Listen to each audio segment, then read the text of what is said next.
Hello, hello, everyone, and good evening from Taiwan. Nice to have you with us. You're very welcome to join us tonight. I'm your host, MJ Klein. Welcome to Taiwan Live TV. Gosh, I still have the JTS mic. I love this thing, man. It's incredible. It's off the charts. I got my headphones plugged into it, and I can monitor everything. It's just I don't know how I ever lived without it. I used to have I still have it a Behringer Q502 USB external mixer, and then believe it or not, I was using the X32 digital mixer for some time with live streaming. That's very, very overkill. Now tonight, I'm simulcasting on Twitch, and I turned off Africa TV because nobody cares. Still, Prism Live Studio does not connect with Twitter Live slash Periscope, and I don't know why. But anyway, I can RTMP to Twitter Live, using the Prism API, and but I can't see the comments. So I think that's, for me, that's kind of rude. I don't like to, I don't want to be broadcasting, and that's part of the reason I didn't stay with Africa TV. All right, so anyway, I want to say tonight that I got a couple things I want to talk to you about. Excuse me.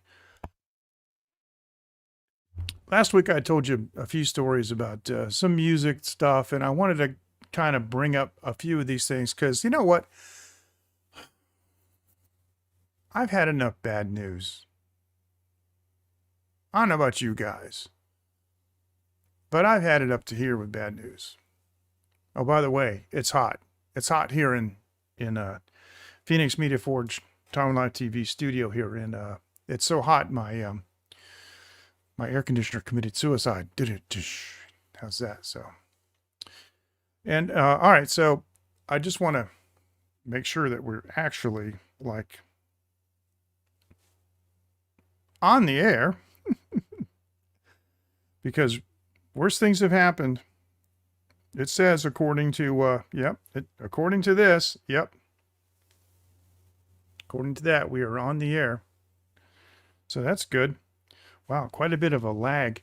I wish I could get that little live thing. I wish I could get that little live icon, and just, that'd be great. But now it's definitely working. Okay, cool. All right, so, tonight I want to talk about a little bit of ancient history. Some of the music stuff that I used to do years ago, and then trying to bring it forward, into today. And got some history right here. I'll talk about that in just a second. All right. So you'll hear a little bit of the air conditioner. And you know what? I need to get another mic arm. The thing is JTS doesn't have a spider for this yet, at least a production version they can give me. So I got a little bit of a, if I bang this, yeah, so I don't want to bang it. So I'm drinking my my usual rum here, the Kirkland one that I got, and it's just fantastic. With some soda water. All right, so when I was 22, I decided to move to Boston. I had been on the road already for about a year playing cover tunes, that's what young bands do when they're growing up. But I have always been in original music bands. When I was 14 years old, I lived in Danville, Virginia, and I went to junior high school there, and I used to play in a band with a kid named Tommy Stryker, and he played bass, and we had we're basically all original materials. Amazing, for being that young. We did quite a bit. What I'm gonna turn off. I have my I'll just do it later. I said I have my Dante network enabled, and it's eating CPU cycles, but I think we're okay. So, you know what? Let me go ahead and do that while I'm thinking about it. I can turn this off right now. in the background. So with Tommy Stryker, we had this band, and we were doing all original material back then. And it's really quite remarkable. That was in the days when Grand Funk Railroad was huge, and we would play some of their covers, but then we would do, our own material. And it was quite remarkable at 14. And then I played in a high school band with Jac Dalton, and later I'm going to introduce you to Jac Dalton's music right here. I'm going to play a clip of his, and it's really great. It's on YouTube, and I highly recommend that you check it out for yourself. But even then, in the high school band with Eddie Knight and Jack, we had 80 original tunes. In fact, when I met Tom Schultz the first time with Brad Delp, from Boston, Brad was asking me about my band, and I told him we had 80 original tunes, and he was like taken aback. He was flabbergasted. He said, well, we just played everything that we have that we know in our whole set, which is pretty amazing. That was, of course, on their first American tour. They had just, done their first album. And so it was after meeting Brad and Tom, because I spent altogether probably about 2 hours talking with them about the music business and how things were in Boston. And I went on the road, and I did go up to Massachusetts on the road. We played from like Maine to Florida, the East Coast circuit. Didn't go very far west. About as far west as we went would have been Tennessee, Eastern Tennessee. So after we moved to Boston, we were there about 6 months, and we met a man named Gary Dobbins. And Gary Dobbins owned a music store. And in the music store was a recording studio. And so we were a touring band. We had, money, we had equipment, we had our bus, and basically we lived on the bus. So we parked the bus on St. Mary Street in Brookline. He's, pretty amazing. And it was on Beacon Street that we parked the bus, and we recorded in the studio. And Gary eventually signed us to a production deal. So that was the first production deal I was ever signed to, and I was about 22. I was 22 at the time. I was also a studio musician. I ended up hanging out the studio. Actually, I ended up living in the studio, like under the stairs. Literally, this is what you do when you're trying to make it. When you're a kid and you don't have any responsibilities. I didn't have a family or anything. Wasn't married, and so I lived under the studio stairs. And whenever there were sessions, I'd have to be quiet if I wasn't invited in the session.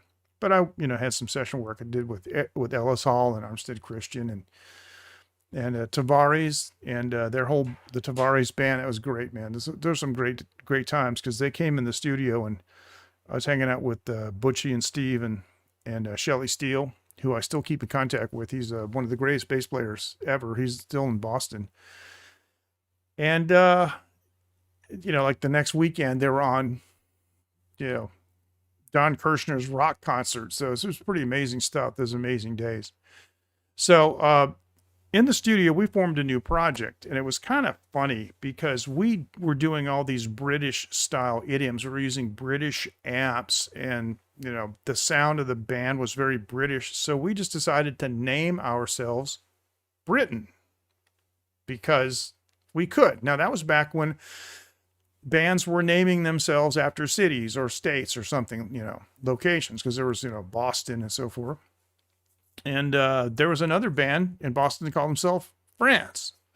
And, the more I think about them now, today, I realize how really great they were. They were really, really good. And I remember one night, there was a show at a club in the North Shore of Boston. The club was called The Main Act. And, like Richie Blackmore's Rainbow and, those kind of bands played there. And we did a gig. It was they called it International Night. It was Berlin, Britain, and France. Now, it's not the Berlin that it's another Berlin from Boston, okay?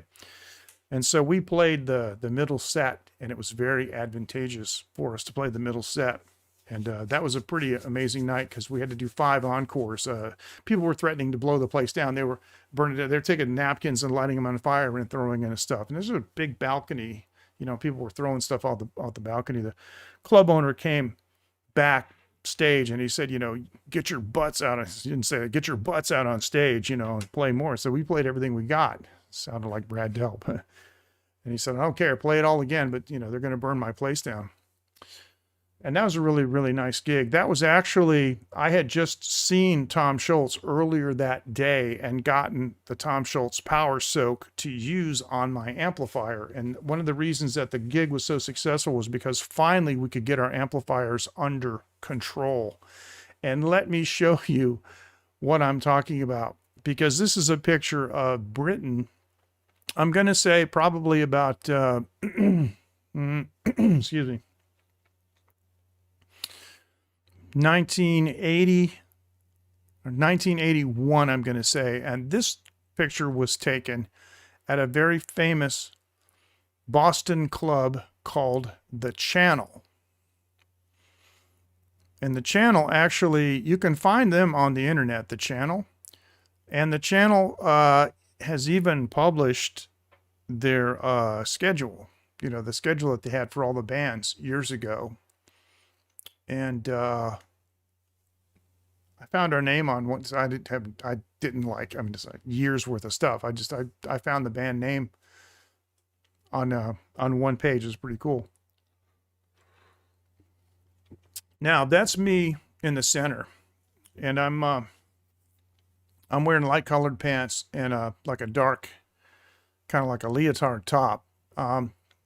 Directly, you know, next to that Union Jack. The Union Jack actually was plastic, and it was covering the grill cloth on my vintage orange combo. And this orange amp had no overdrive on it, no nothing. It was just, you know, it was just raw power, and it was extremely loud. That's why we needed the Power Soak. And when we got the Power Soak, it enabled us to really control our volume. The far left, you can see an orange head, and it's on top of a one of those unusual Marshall cabinets that has, I'm going to say it's 8 10-inch speakers in it. It's angled back. And the bass cabinets were like 4520s JBLs, pretty, you know, with a horn. The bass was pretty awesome. That was Louis playing bass in the striped shirt. And then on the far right was another guitar player. We had 3 guitarists, and in the far right, but we did cut down to 2 guitars later. But on the far right, there's another orange amp. So we basically built our reputation on the orange amp. And this is me on the far right there. I was, of course, a lot skinnier back then. But I do want to show you something, because I think this is kind of cool. If you look closely at the guitar that I'm playing, I still have it. It is a 1964. Let's see if you can see the headstock. It's come on. Why can't, yeah. Oh. There it is. Epiphone. Gosh, it was hard to see. It's an Epiphone made in Kalamazoo, Michigan. And this was a touring guitar. So I had special headstocks put on this thing that are basically cranks, you see, for winding strings. And so this is a Rode guitar. And I actually have had, you know, Rode people, guitar techs, change strings on the guitar while playing it. You know, some crazy stuff, you know, that goes on. So that is that guitar. I've had that guitar since 1978. That's when I got that guitar. It's heavily modified. It was already modified when I bought it. Now this band here, we did a recording session at Lou Balanese's studio in Long Island, which is a place like where Billy Joel hung out, and like Tommy James and the Shondells did session work there. And my friend Dave Dassinger, ddmusic.com, engineered it. And so this is what it looks like. And these pictures are not very good. They're scans of prints. So you can see like the edge of the print there. This is another gig, and of course, guitar player on the left, he's playing a different guitar. It's a triple pickup SG type Les Paul. But I still got the same guitar and the same shades and so forth. That's what we look like. Anyway, in 1991, we did a recording session at Balinese. And 5 of the tunes that we did were written by me. Back in Boston, I had a half-track analog tape, and it broke. So I just put it back in the box. I was so upset. The 24-track tape exists. Hey, Sue, how are you? Nice to have you with us. Nice to see you on YouTube. Thanks for joining. My friend Dave D has a dub of this. I haven't bothered him for a digital dub, but I do have a CD copy from a cassette. It's terrible. I tried to, I applied some mastering tools and tried to clean it up a little bit. But what I'd like to do is play this tune for you with just these background, pictures right now. Just so you can hear what it sounds like and where our head was. So this is the band Britain. It's a song called Running Away. It was recorded in 1991 in Long Island at Balinese Studios, and it was engineered by Dave D and co-produced with the band, and it sounds like this. Let's see if we can play it.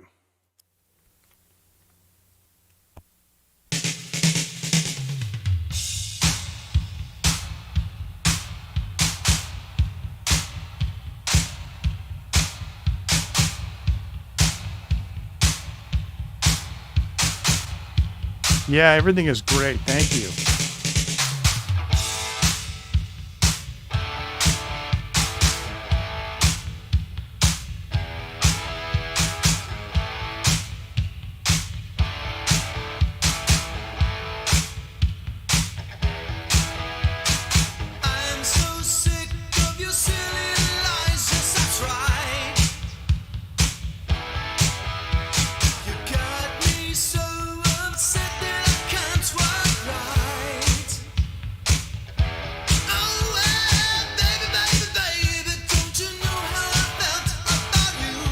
I just love those baby babies.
Anyway, I don't know if it's worth playing the rest of that or not. Sounds kind of juvenile, but it's,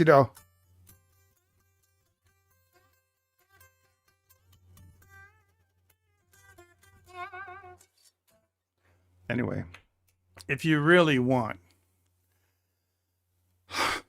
I can play the rest of it. I just wasn't It just wasn't making it for me. You know what I mean?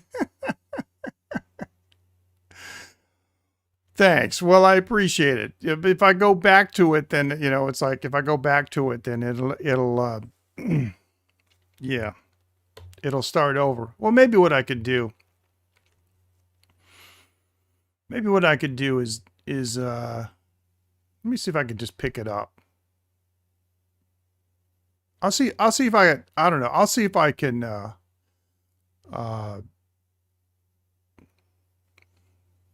fast forward it. Let's see.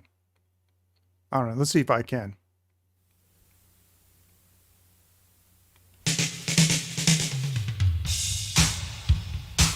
I don't think I can. No, I can. I can. Okay, so let's go here. Yeah, that's where it was right there. Okay. This is the same guitar I played this on.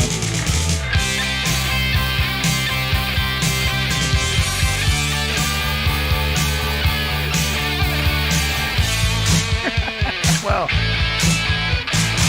Can't believe I was playing solos like that. I was 22 though.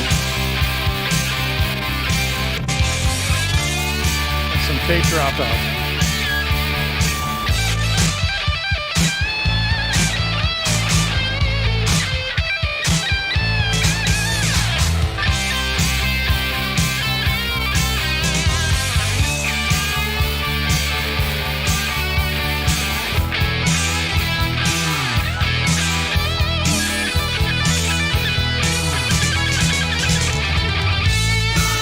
Something like that. I still remember it from 1981. So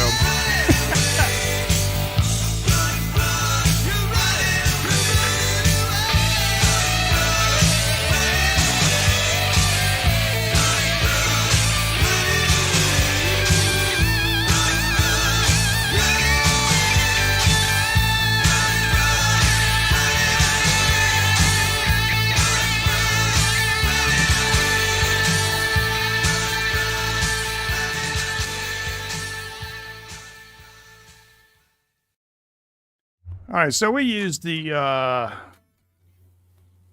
guess it was the primetime digital delay at that time to grab the lead vocal and do what's called an infinite repeat hold on the end, way on that A note, running away. Just let it go out to the end. So that was cool. That was a lot of fun. So eventually what happened was, of course, we had a couple offers from CBS Records and it just didn't work out. I actually turned it down. So it's my pleasure. Thank you for listening. I turned it down. It wasn't right. It turned out to be, the correct call. And then in 1982, I got a call from Don DeVito, who at that time was the vice president of acquisitions for CBS Records. He called me at my house and told me that we were one of 5 bands that CBS Records was considering signing for the next year. And he wanted to hear some more material. He'd heard that tape and some other stuff. And, I said the vocals and everything. I would like to hear more material because it's always about songs, right? It's always about songwriting. And you can get songs from anywhere. And that's actually the reason that we didn't sign the first record contract, because we went to Visit Records. See, here's what happened. We played Tracks, which was, like the biggest club in New York City. And we literally destroyed it. People danced on the tables and they knocked all the pictures off the wall. It was bad. It was good for us, but it was bad. And there were 5 record labels there and they were like fighting over us. So finally CBS said, we want you in our office tomorrow morning at 10 o'clock. It was Saturday morning. So our management team, consisting of our lawyer and 2 others, went there and they came back with 5 tapes. The record company said, go see publishing. Okay, now I wasn't there. I got this from the lawyer. And publishing said, we would like for you to place, we'd like to place one of these songs on your record. And if you agree to do this, then we'll tell records just to sign you. It was that easy. And so we were playing these songs and they were terrible. But one of them was by a very well-known writer, and I was surprised, Russ Ballard. You guys probably know Russ Ballard because he did, Since You've Been Gone, right? Since you've been gone, I'm out of my head, can't take it, right? And he did this song called New York, New York, and that was the one that April Blackwood Publishing, which is CBS Records Publishing at the time, was trying to place with us, and we didn't like any of them. Now, in retrospect, we could have done it if we wanted to. But I didn't want that kind of a deal. And it turned out that the next year they were interested in us even more. But what happened was by that time I had built a small 8-track recording studio in Boston in a warehouse. And I was in the process of recording a whole bunch of new tunes. And then the rest of the band came up and said, well, we want to submit our tunes. And I said, look, I don't have a problem with that, but you got to think about this. Because we've gotten where we are so far on my tunes, on the strength of my tunes. And I got some new tunes that are even better. We just have to make sure that we know what we're doing. And they were fighting me on this. It was really bad. And so finally I said, okay. And so we did a tape of 3 tunes and I submitted them. And we didn't hear anything. And finally I said, listen, guys, it's over. They don't like it. And I remember Louis kept saying, I want to hear it from the horse's mouth. He said that so many times. I started mocking him. Horse's mouth, horse's mouth. I said, look, they called me on the phone. They said they wanted to sign the band. They wanted more material. We sent it to them. We haven't heard from them. It means they don't like it. I mean, if you went to the store and there was only one of something left, what would you do? If it would cost $20 and you had $1 in your pocket, you'd put a deposit down on it. Say, will you keep this? I'm going to bring the other 19 back later. They do something, they always do something. There's some kind of an offer, to keep you from engaging in other contracts. And this is very common in the music business, and they didn't do anything. And so finally, 3 months later, I got the tape back. He'd played it all the way through once, apparently. And it said, I don't find this material any more suitable than the previous material. And that was it. And so I said, okay, bands broke up. You're all done. And I quit the business. A couple years later, I started working in the studio. George, how you doing? Nice to see you, bro. Good to see you. And I decided to start a new project called Project Mega.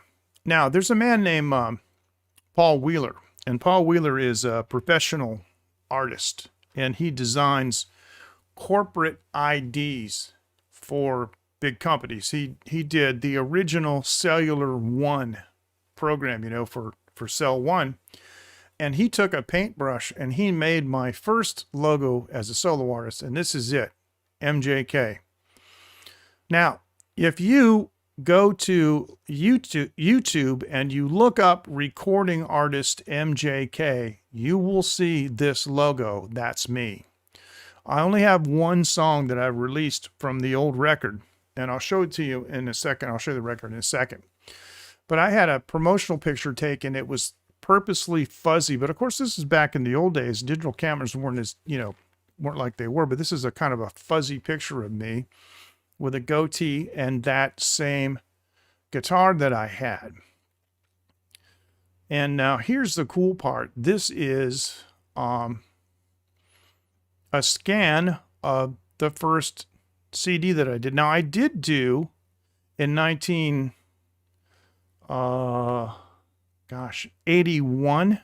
No, wait a minute, 1991. This is the 90s. 1991.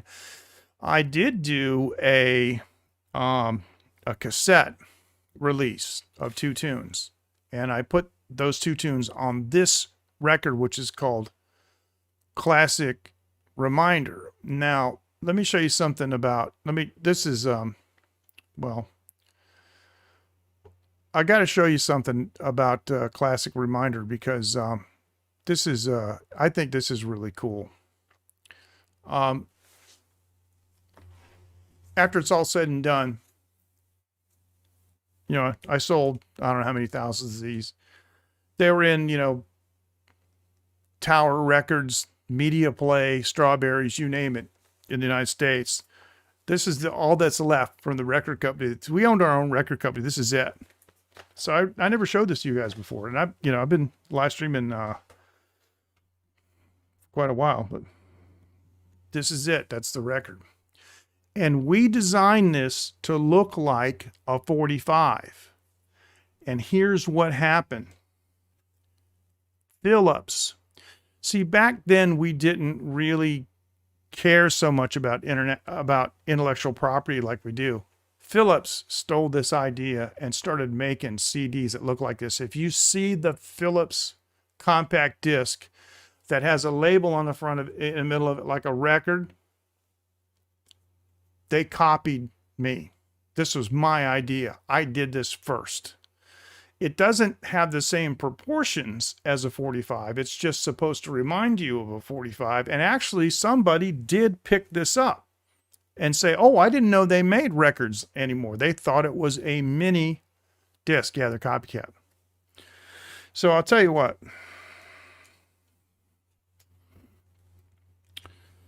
Get in touch with me. And I'll autograph one of these for you and send it to you. How about that? Because these would be a collector's item by now. There's 2 karaoke versions on here. And someday I'll get around to playing them. But the big song, Gotta Keep Dancing, the big one, is on YouTube. Just look for that logo. Now, what I'd like to do is show you the modern version of that logo. This is the modern version of the MJK logo. And I even have a different version with a gradient that I've used because nowadays CD releases or digital releases have to be square. So this is the square version with a gradient. Okay, so that's some of the history. Now, I've been live streaming since 1997. This is me with my round glasses in 1997 at EVS Fleetwood with the API console, and so I got my mustache. And this studio doesn't exist anymore. Well, the building does, but that console's gone. Everything's gone. But the thing is we were, you know, Sue, it was an interesting life. I've had the pleasure of being invited to audition for KISS, and I've, you know, rubbed elbows with, yes, it's been fun, you know. And so we did a live stream of a recording session, and that's what we were doing in 1997. Live streaming is nothing new to me. I've been doing it for a long time, just on PC, you know. And they tell me that I'm the second recording artist in the world ever to have live streamed a recording session, and I forget who was first, and I don't really care. I haven't, you know. But I've also done some shows in Taiwan. This is me when I had my beard. I'm wearing my bush hat, and I'm wearing a Thai silk shirt. And this was Songkran in 2007 in Taoyuan here in Taoyuan Stadium. That's R.A., the singer, who actually is a movie star too. He starred in Detours to Paradise. He wasn't. He was, you know, one of the secondary characters who wasn't the, you know, the male lead. But he speaks Thai. He's Thai. He's from Thailand, but he speaks Chinese too. So the whole band speaks Chinese. It made it so much easier for me to you know, to work with them because they all speak Chinese. Yeah, well, yeah. Well, when you're my age, Sue, I mean, year to year, you know, I don't really change all that much. So I'm playing a Stratocaster that I sold. You guys know Eric, right? Eric from New York. I haven't seen Eric in a long time. He's used to be on our line group and so forth, but Eric has basically disappeared. But I sent him that guitar, sold it to him, because I really didn't like it that much. but that's okay. He needed a guitar, and he likes Strats. Now, the year previous, this is 1990, excuse me, that's 2009. What am I doing? 2009. This is 2008, and I'm using this for my next release because I'm going to release one of my old tunes again from 1996. That's why it says Words and Music by MJK, 1996, Boomtown Records, BMI. I was a BMI affiliated songwriter. And the name of the song I want to release is called Tough Guy. And I'm using kind of a silver vintage MJK, you know, because it's still the vintage MJK, but I'm actually playing the Brian May guitar, and it's purposely all out of focus. So yeah, Tough Guy. Yeah, so tough. I got my beard and stuff, but that you can see in the background is 2008. That's Songkran, which is the Thai New Year, and George knows that because George actually is Taiwanese, but he's very familiar with with Thai culture. And so because George is here, in honor of George, we're going to, thanks, man. Oh yeah, George has heard that song. Thank you. So in honor of George, I want to take just a quick break. We'll be right back. Hi, this is George from Taiwan, JDS. You're watching the Late Night with NJ Klein. This is George from JDS Taiwan. You're watching the Late Night with NJ Klein. All right, and George is using that cool microphone, man. And don't worry, I got something planned for that. All right, so we're kind of coming up to now. We're kind of coming up to nowadays, but there's one thing that I do want to do. It's this, and I had a digital camera in like 1997. And that's, in the beginning, they're very low resolution, but I just wanted to show you this. This is for the king, ladies and gentlemen. This is for the king. I am actually standing in front of Graceland. Standing in front of Graceland, Elvis. Yeah, I love it. In Memphis. Okay, so let's talk about the present. Now, I had mentioned last time that I was on that Jac Dalton and I got back in contact fairly recently. In fact, he just talked to me a couple of days ago. He's got some lyrics. He wants to put together a new tune, so I'm going to cut the basic tracks here in my studio, and probably he'll probably end up singing the lead vocals and stuff in Australia. But I want you to know how good this guy is. Okay? Jac Dalton, Jacdalton, Jac Dalton. When I was in high school, I told you that we had the 80, we're doing like 80 tunes and stuff, right? But the thing is even back then, he was such an accomplished musician.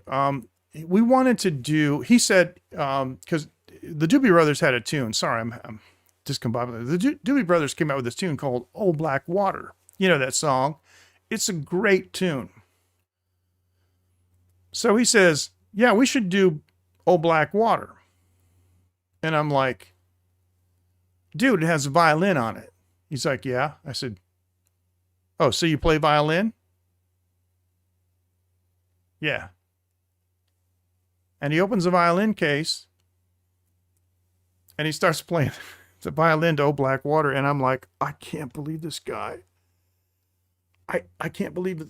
And he's the only white bass player I ever even heard of who played with James Brown. I mean, that's just, that's nuts.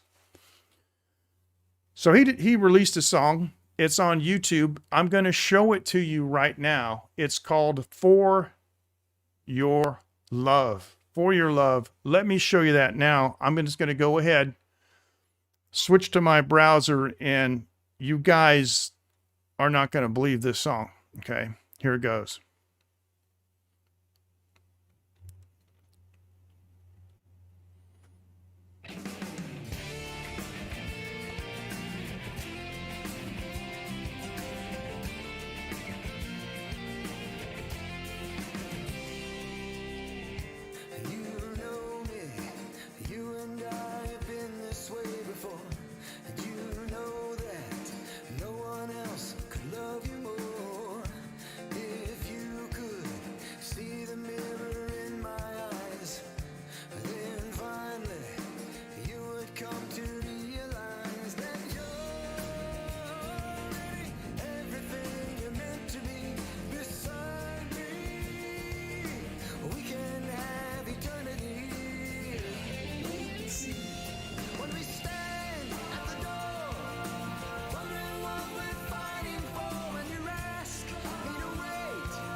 Have a good night, Sue. Thank you.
Jac Dalton from Australia. What a great tune.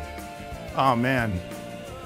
I can hear this on the radio now. 94.5 FM. Jac Dalton, For Your Love. All right. Taiwan Live TV. I want to thank everyone for joining.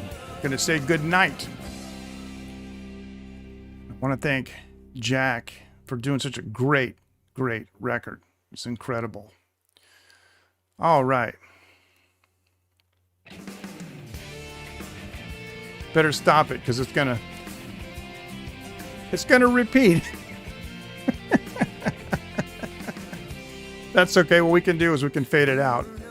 So, I just love stuff like that. So, all right. Thanks so much, and we'll see you next time. Have a good night. Thank you. Nice to see you again, George. You take care, bro. Thanks for watching Taiwan Live TV, and we'll see you later on in the week. Have a good night.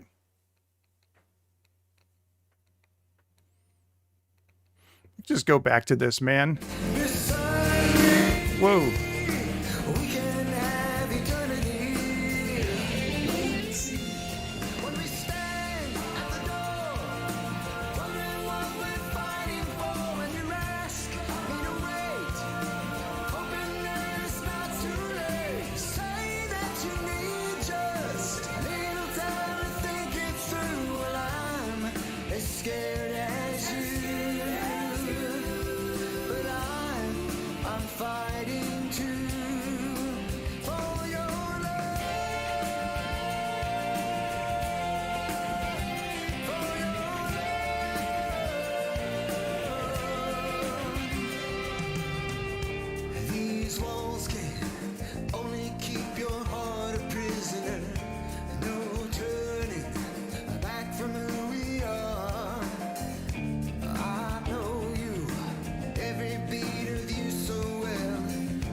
Your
Good night, everyone, and thank you for watching. MJ Klein here. Take care.